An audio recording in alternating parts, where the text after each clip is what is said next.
नमस्कार भक्तों, राधे राधे। आज हम बात करेंगे कर्म और भाग्य की। भगवान विष्णु की दिव्य कथा। नारायण नारायण। जब जब इस सृष्टि में मनुष्य ने यह प्रश्न पूछा है, सब कुछ कर्म से होता है या भाग्य से, तब तब यह प्रश्न स्वयं भगवान विष्णु ने बताया है, क्योंकि भगवान विष्णु पालन करता है, न्याय के साक्षी हैं और कर्म के विधान के रचयिता भी हैं। आज की यह कथा किसी एक व्यक्ति की नहीं, बल्कि उस आत्मा की है जो जीवन में संघर्ष, पीड़ा और प्रतीक्षा से गुजर रही हो। क्षीर सागर में उठा यह प्रश्न। क्षीर सागर में शेषनाग पर शयन करते हुए भगवान विष्णु। चारों ओर शांति है, पर देवताओं के मन में हलचल है। देवराज इंद्र ने प्रश्न किया, हे प्रभु, कोई बिना प्रयास सफल हो जाता है और कोई सब कुछ करके भी हार जाता है, क्या यह भाग्य है?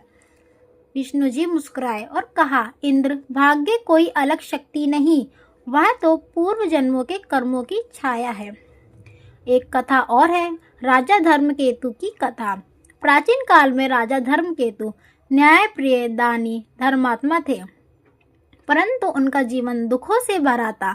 संतान नहीं है, राज्य में अकाल है और अंत में विश्वास भी डगमगाने लगा उनका। राजा ने भगवान विष्णु जी से पूछा, हे नारायण, मैंने तो सदा धर्म किया है, फिर भी यह दुख मुझे ही क्यों मिला? तब विष्णु जी ने राजा को बताया, उनके पूर्व जन्म का दृश्य दिखाया। वहीं राजा एक निर्धन को अपमानित कर रहे हैं और उनका अधिकार छीन लेते हैं।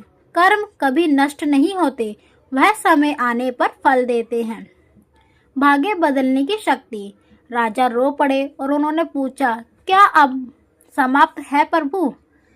विष्णु जी बोले, नहीं, वर्तमान कर्म बीते हुए कर्मों को भी शांत कर सकता है। राजा ने सेवा, करुणा, त्याग का मार्ग अपनाया। धीरे धीरे अकाल समाप्त हुआ, राज्य में सुख आया और संतान प्राप्ति हुई। भाग्य स्थिर नहीं होता, कर्म से घटता है। श्री कृष्ण का गीता का ज्ञान। भगवान विष्णु ने कहा है, मैंने ही सत्य कुरुक्षेत्र में कहा है, अर्जुन का भाग्य युद्ध था, पर विजय कर्म से मिली। यदि अर्जुन भाग्य के भरोसे बैठ जाता तो गीता जन्म ही ना लेती। आज के मनुष्य के लिए यह संदेश देते हैं भगवान विष्णु, जो हो गया वह भाग्य था, जो कर रहे हो वह कर्म है, और जो होगा वह तुम्हारे आज के कर्म से बनेगा। गरीबी, संघर्ष ये दंड नहीं, ये आत्मा की शांति है। नारायण जी बोले, मुझे दोष मत दो, अपने कर्मों को देखो। भाग्य तुम्हारा अतीत है, कर्म तुम्हारा वर्तमान और भविष्य तुम्हारे हाथों में है। जो मुझे मानता है और कर्म करता है, मैं उसका मार्ग स्वयं बनाता हूँ।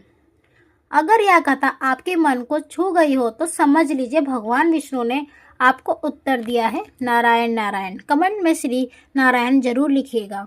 धन्यवाद।